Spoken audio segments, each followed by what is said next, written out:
Hello दोस्तों, नमस्कार। मैं विराट क्लासेस से निरंजन सर आज आप लोग के बीच क्लास 10th अध्याय 3 धातु एवं अधातु का भाग 1 लेकर के आए हैं। इसमें लगभग एनसीईआरटी में 16 क्वेश्चन हैं, जिसका लगभग आज 8 क्वेश्चन का सलूशन हम करवा देंगे। तो वीडियो को बिना स्किप किए हुए, बिना कटिंग किए हुए लगातार आप देखिए। बहुत कम समय में आपको अधिक क्वेश्चन को सलूशन करवाएंगे। और मैं आप लोग से बार बार एक गुजारिश करूंगा कि वीडियो देखिए तो ज़रूर लाइक कीजिए, चैनल सब्सक्राइब कीजिए, शेयर कीजिए, आप हमें सपोर्ट कीजिए। प्लीज़ मैं आप लोग से बार बार आग्रह कर रहा हूं कि आप सपोर्ट कीजिए। हमारी जो सोच है उस सोच को पूरा कीजिए। यानी हमें शौक़ है कि मैं भी आप लोग को ऑनलाइन क्लास के माध्यम से कुछ शिक्षा दें। मेरे शौक़ को पूरा कीजिए आप लोग। और जो भी मेरा त्रुटियाँ होगा, यानी हमारे अंदर में कुछ त्रुटि जो होगी, उससे आप लोग बताने की कोशिश कीजिए कि हाँ यहाँ पे त्रुटि होती है। तो आइए बिना समय को व्यर्थ किए हुए चलते हैं एनसीईआरटी की ओर। इसमें पहला क्वेश्चन कहता है, निम्न में कौन सा युगल में जोड़ा होता है। निम्न में कौन सा युगल विस्थापन अभिक्रिया प्रदर्शित करता है। कह रहा है कि निम्न में ऐसा कौन सा जो युगल है, इसमें देखिए ऑप्शन दिए हुए 4 गो। ये चारों ऑप्शन में ऐसा कौन जोड़ा है जो विस्थापन अभिक्रिया को प्रदर्शित करता है। विस्थापन अभिक्रिया हम पहला चैप्टर में बताए हैं। जो बच्चे पहला चैप्टर नहीं देखे हैं वो प्ले लिस्ट में जाएंगे और प्रथम चैप्टर को गौर से पढ़ेंगे तो उन्हें पता चल जाएगा कि विस्थापन अभिक्रिया क्या होता है। आप जानते हैं कि विस्थापन अभिक्रिया में क्या होती है कि जो अधिक क्रियाशील तत्व होते हैं कम क्रियाशील को क्या कर देते हैं, विस्थापित कर देते हैं, हटा देते हैं। तो देखेंगे सोडियम क्लोराइड एक विलयन है, सोडियम क्लोराइड विलयन है एवं कॉपर धातु है। क्या कभी भी कॉपर सोडियम को भगा पाएगा? कभी नहीं, क्योंकि सोडियम खुद सक्रिय है, इसलिए कॉपर सोडियम को नहीं भगाएगा। तो इसका तो आंसर होगा नहीं। मैग्नीशियम क्लोराइड विलयन है, एल्युमिनियम धातु आया है, तो क्या एल्युमिनियम मैग्नीशियम को भगावेगा? कभी नहीं, क्योंकि मैग्नीशियम एल्युमिनियम से अधिक क्रियाशील है। तो कम क्रियाशील अधिक क्रियाशील को कभी नहीं ना भगाएगा। तो ये भी गलत है। ठीक है। कहता है कि लोहा है, यानी फेरस सल्फेट विलयन है, इसमें सिल्वर डाल रहे हैं। कभी भी चांदी जो है सो लोहा को भगावेगा? चांदी अपने कम क्रियाशील है, कभी भी कम क्रियाशील भगावे। कभी छोटा भाई बड़ा भाई को भगाएगा? बाबू आप इतना विचार कीजिए कि यदि अगर आप देवर जो है भाभी के पास बैठा हुआ है और उसके बड़े भैया आ रहे हैं तो वो घसक लेगा। लेकिन अगर यदि कोई पति पत्नी साथ में है तो ऐसा नहीं है कि भाई आवेगा तो घसक लेगा। वही बात यहाँ है। ये खुद जो है लोहा सल्फेट के साथ में है, ये इसके अपेक्षा अधिक क्रियाशील है। छोटा भाई बा कहने से हटने वाला नहीं है। ये भी इसका आंसर नहीं होगा। अब है silver nitrate AgNO3। Silver nitrate विलयन है, इसको कॉपर धातु विस्थापित कर देगा, ताकि सिल्वर से कॉपर अधिक क्रियाशील है। तो AgNO3 है और कॉपर है, तो कॉपर विस्थापित कर देगा। हो जाएगा कोची CuNO3 के होल 2 और Ag बाहर हो जाएगा। बात समझ में आ रहा है? तो इसका राइट आंसर क्या होगा बच्चों? डी। यानी सिल्वर नाइट्रेट विलयन है, उसमें कॉपर डालेंगे तो चांदी को क्या कर देगा, विस्थापित कर देगा। तो इसका आंसर राइट आंसर पूछा, निम्न में कौन सा युगल विस्थापन अभिक्रिया का प्रदर्शित करता है। तो डी इसका आंसर होगा। कौन आंसर होगा? डी। लोहे के फ्राइंग पैन समझते हैं, जेकरा में आप लोग अंडवा को तालते हैं, ऑमलेट बनाते हैं। लोहे के फ्राइंग पैन को ऑमलेट जानते हैं ना, ऑमलेट, वही ऑमलेट की बात है। लोहे के फ्राइंग पैन को जंग से बचाने के लिए निम्न में से कौन सी विधि प्रयुक्त होगा। लोहे की फ्राइंग पैन जेकरा में अंडा को गर्म करते हैं, ऑमलेट बनाते हैं, तो ओकरा जंग से बचावेला कौन सी विधि के प्रयोग कीजिएगा? का आप ग्रीज लगाइएगा? नहीं जी, लोहवा के फ्राइंग पैनवा में ग्रीज ला के गर्म करवाऊँ तो ग्रीजवा खत्म ना हो जाएगा? हैं तो ये सक्सेस ना करेगा। इसलिए गर्म करने वाले पदार्थ को ग्रीज नहीं लगाएंगे, क्योंकि ग्रीज रहेगा ही नहीं, पिघल के निकल जाएगा। पेंट लगा करके, अरे पेंटवो करवाओ तो पेंटवा जल ना जाएगा जी, पेंटवा क्या होगा, जल जाएगा। इसलिए फ्राइंग पैन को हम पेंट भी नहीं करेंगे। जिंक के परत चढ़ा करके, हाँ ये सही है, इसको कहते हैं जस्तीकरण। क्या कहते हैं, जस्तीकरण। हाँ जस्तीकरण कर देंगे ना तो गर्म करेंगे तो उस पर कोई फर्क नहीं पड़ेगा। तो इसका राइट आंसर क्या हो जाएगा, जिंक की परत। याद रखना है, लोहे के फ्राइंग पैन को जंग से बचाने के लिए कौन सी विधि प्रयुक्त होगा, जिंक की परत। गौर से आगे चलेंगे। कोई धातु ऑक्सीजन से क्रिया करता है, कौन धातु ऐसे पता नहीं है, लेकिन इतना पता है कि कोई एक धातु है जो ऑक्सीजन से क्रिया करके उच्च गलनांक वाला यौगिक बनाता है। कौन ऐसा, बिहोनिया बुझा रहा है, बुझोनिया हम लोग से बुझा रहा है कि कोई एक धातु है जो ऑक्सीजन से क्रिया करता है और उच्च गलनांक वाला यौगिक बनाता है। यह यौगिक जल में विलेय है, और जौन यौगिक बनेगा ना वो यौगिक जल में विलेय है, जल में मिला जाता है बच्चों। तो यह तत्व क्या हो सकता है, यानी वो धातु कौन है, कैल्शियम, कार्बन, कार्बन तो धातु है नहीं, सिलिकॉन ये भी उपधातु है, लोहा, तो लोहा तो ऑक्सीजन से क्रिया करेगा तो लोहा का ऑक्साइड बनेगा, लेकिन ये राइट आंसर हो जाएगा कैल्शियम, क्योंकि कैल्शियम ऑक्सीजन से क्रिया करेगा ना तो कैल्शियम ऑक्साइड बनेगा। और कैल्शियम देखिए, कैल्शियम ऑक्सीजन से क्रिया करेगा तो CaO कैल्शियम ऑक्साइड बनता है, और इसका गलनांक बहुत उच्च होता है, और जल में डालेंगे ना तो घुल जाएगा, जल में विलेय होता है।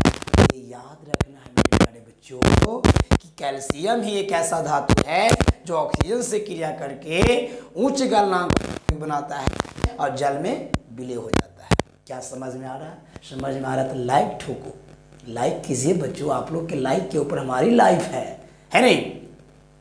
अब है खाद्य पदार्थ के डिब्बे पर, जितना भी खाद्य पदार्थ के डब्बे होते हैं, जैसे कि विलायती दूध, बबुआ के जो विलायती दूध आता है ना वो पैक होकर के, तो विलायती दूध की बात कर रहा है, या फिर कोई भी खाद्य पदार्थ, अचार वाला डब्बा या कोई भी खाद्य पदार्थ के डिब्बे पर जिंक के बजाय टीन का लेप होता है, क्योंकि पूछ रहा है कि जितना भी खाद्य पदार्थ पैक किया हुआ था डिब्बा में, तो डिब्बा जिंक के परत न चढ़ा करके टीन क्यों रहता है, जिंक के काहे नहीं रहता है, पूछ रहा है, क्वेश्चन पूछ रहा है आपसे, है ना। तो कहेंगे कि टीन की अपेक्षा जिंक महंगा होता है। अरे महंगा और सस्ता से क्या मतलब है, कहे कि ये कोई मायने नहीं रखता है। टीन की अपेक्षा जिंक के गलनांक अधिक होता है, मतलब है जी है, हमारा खाद्य पदार्थ रखेला है, खाए वाला सामान रखेला है, तो गले और ना गले से क्या फर्क है। टीन की अपेक्षा जिंक अधिक क्रियाशील है, ये हुई ना बात। टीन की अपेक्षा जिंक अधिक क्रियाशील है, तो जौन डब्बा में रखेंगे खाद्य पदार्थ तो अधिक क्रियाशील रहेगा, तो जल्दी ना खराब हो जाएगा खाद्य पदार्थ जी। जो खाद्य पदार्थ को रखे हैं बहुत जल्दी खराब हो जाएगा, इसीलिए टीन की अपेक्षा जिंक अधिक क्रियाशील है, इसलिए जिंक के जगह पर कारण यही है। ये भी नहीं होगा टीन क्या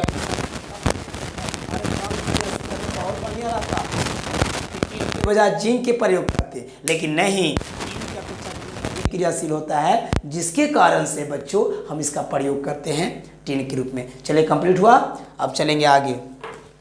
देखिए हमारा पैकेज है विराट पब्लिक हाई स्कूल शीतलगढ़ मोड़ एंड विराट क्लासेज आती। आप चाहोगे ये पैकेज ज़रूरी होगा तो एक बार कांटेक्ट कीजिएगा, प्रयास कीजिएगा, ये पैकेज मिल जाएगा। ऐसे जो बच्चे मेरे पास ऑफलाइन पढ़ते हैं सबको मिलेगा। अगला क्वेश्चन है, आपको एक हथौड़ा,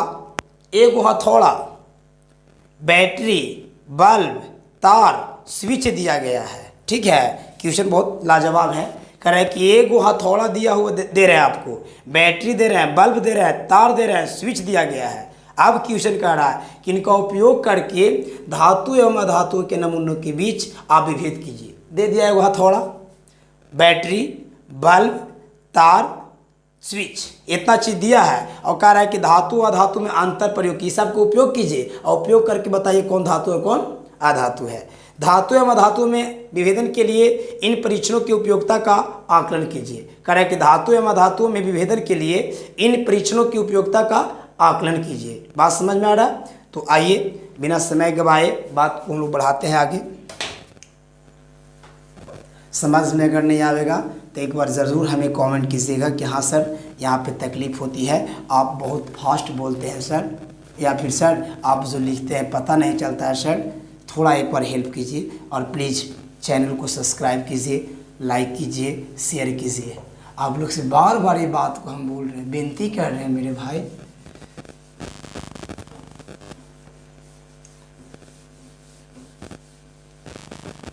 और रह गई बात कि हरासमेंट के, तो दिन भर बकते रहते हैं, फिर भी आप लोग के बीच आ रहे हैं। कम से कम तो हमारे बच्चे लोग सब्सक्राइब कर ले, हमें भी शौक़ है कि कम से कम ये यूट्यूब पर पढ़ावें। सुबह 7 क्या 6:30 से लगते हैं, शाम के 5 बजे तक लगल रहते हैं ऑफलाइन क्लास में। प्लीज़ बच्चों आप लोग थोड़ा हेल्प कीजिए। क्वेश्चन क्या कहा कि एक हथौड़ा देते हैं, एक बैटरी, बल्ब, तार, इस सब की सहायता से इस सब को उपयोग कीजिए और उपयोग करके धातु अधातु के नमूने के बीच आप अंतर कैसे करेंगे। तो जैसे पूछा तो कहेंगे पहला क्वेश्चन के जवाब कि हथौड़ा की सहायता से धातुओं को पीटेंगे। जैसे मान लिया कि बहुत सारे पदार्थ रखा हुआ है, ये सब बहुत सारे पदार्थ है, अगर हथौड़ा से पीटेंगे तो ये फैल रहा है, हथौड़ा से पीटें और ये फैल गया तो कहेंगे क्या है, धातु है। धातु पीटे हम हथौड़ा से और सब टूट गया, चकनाचूर हो गया तो कहेंगे क्या है, अधातु है ना। आप जानते हैं कि यदि किसी हथौड़ा से, कोई हथौड़ा से धातु को यदि हम पीटते हैं और धातु फैलता है तो सॉरी किसी पदार्थ को पीट रहे हैं हथौड़ा से और पदार्थ फैल रहा है तो समझें कि धातु है। पीट रहे हैं और चूर चूर हो गया था, धातु है। तो हथौड़ा से कैसे पीट कर पता कर सकते हैं। चलिए अब है जब हम बैटरी, बल्ब, स्विच एवं तार, बैटरी, बल्ब, स्विच एवं तार, बैटरी से तार को जोड़ेंगे, उस पर स्विच लगाएंगे, वो बल्ब लगा देंगे, ठीक है। और यदि अगर उसमें मान लिया जाए, देखिए ये बैटरी है, ये प्लस, ये माइनस, इसमें से तार लगाइए, ठीक है, यहीं पे स्विच लगा दीजिए, ठीक है, ये ऋण है,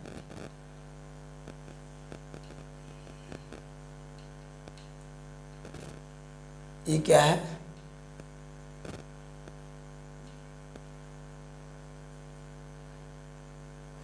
ये बल्ब है।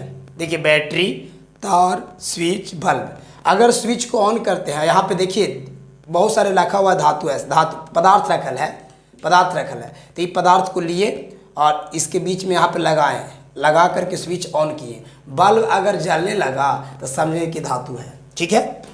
बहुत सारे पदार्थ रखा और चेक करना कौन धातु कौन अधातु है, ठीक है। तो ये वाला पदार्थ को हम ले लिए और यहाँ पे लगा करके और धारा चालू किए तो देखिए बल्ब जलने लगा, तो जलने लगा तो कहेंगे क्या है, धातु है, क्योंकि धातु विद्युत के सुचालक होता है। अब ये वाला हटा करके इसके जगह पर ये वाला पदार्थ ले लेते हैं, लिए फिर से धारा प्रवाहित किए, बल्ब नहीं जल रहा है। तो बच्चों बैटरी, तार, बल्ब को जोड़ करके और पदार्थ को उसमें संलग्न करेंगे और धारा प्रवाहित करेंगे, बल्ब जलेगा तो धातु, नहीं जलेगा तो अधातु, क्योंकि धातु जो होता है विद्युत के सुचालक होता है, अधातु विद्युत के कुचालक होता है। तो चेक कर लिए हैं, हथौड़ा से पीट के चेक करेंगे, हथौड़ा से पीट रहे हैं और बढ़ रहा है पदार्थ तो धातु, टूट गया तो अधातु।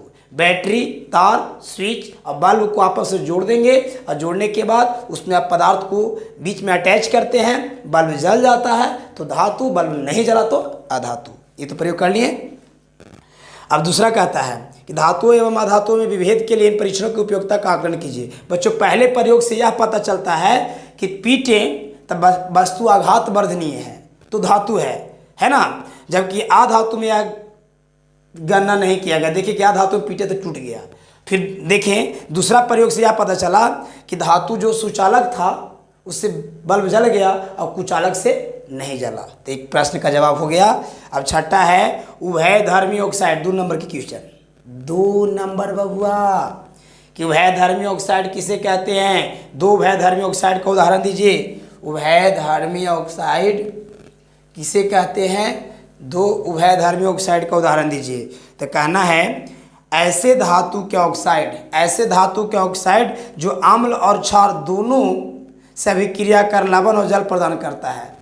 वैसा धातु के ऑक्साइड जो अम्ल से भी और क्षार से भी दोनों से क्रिया करता है और लवण और जल देता है, उसे उभयधर्मी ऑक्साइड कहते हैं। कि कैसे, तो देखेंगे जैसे में एल्युमिनियम Al2O3 हाइड्रोक्लोरिक अम्ल से यदि क्रिया करेगा तो बन जाएगा ये AlCl3 प्लस यानी एल्युमिनियम क्लोराइड जल बनेगा। ठीक है, Al2O3 NaOH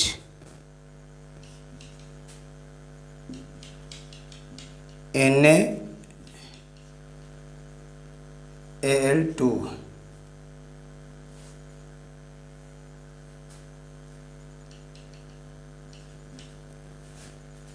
प्लस जल।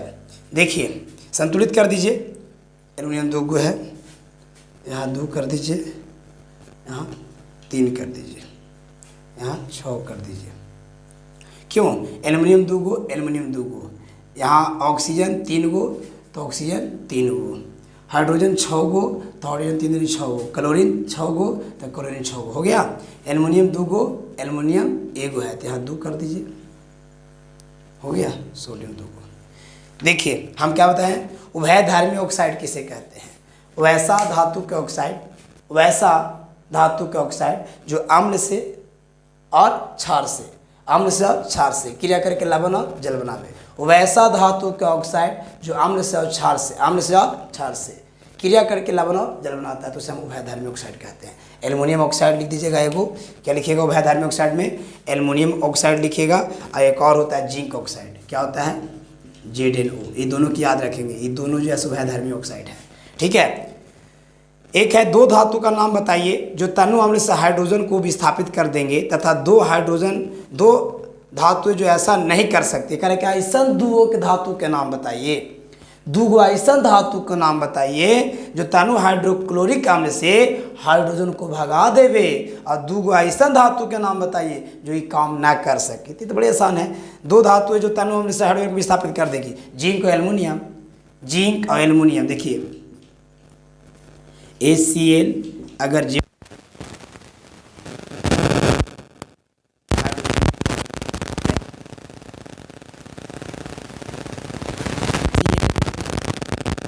और एल्युमिनियम आ जाएगा AlCl3 और 2 ऐसा बताइए, देखिए याद रखना है जिंक और एल्युमिनियम जो नहीं भगाता। ठीक है, वे धातु ऐसे नहीं करते। कॉपर बताइए, ACl से कॉपर कभी हाइड्रोजन को भगाएगा ही नहीं। HCl से मरकरी हो गया Hg, हाइड्रोजन, ये दोनों नहीं भगाएगा। तो याद रखना है, पूछ रहा है कौन ऐसा धातु है, 2 धातु का नाम बताइए जो हाइड्रोक्लोरिक अम्ल से हाइड्रोजन को भगा दे। तो कहना जिंक और एल्युमिनियम, जिंक और एल्युमिनियम, गांठ मान लीजिए। और कौन ऐसा 2 धातु है, 2 पूछ रहा था कि जो हाइड्रोक्लोरिक अम्ल से हाइड्रोजन के ना भगावेगा, तो कॉपर और हाइड्रागिरम, कॉपर और हाइड्रागिरम जिसको मरकरी बोलते हैं। चलिए एक अंतिम क्वेश्चन है,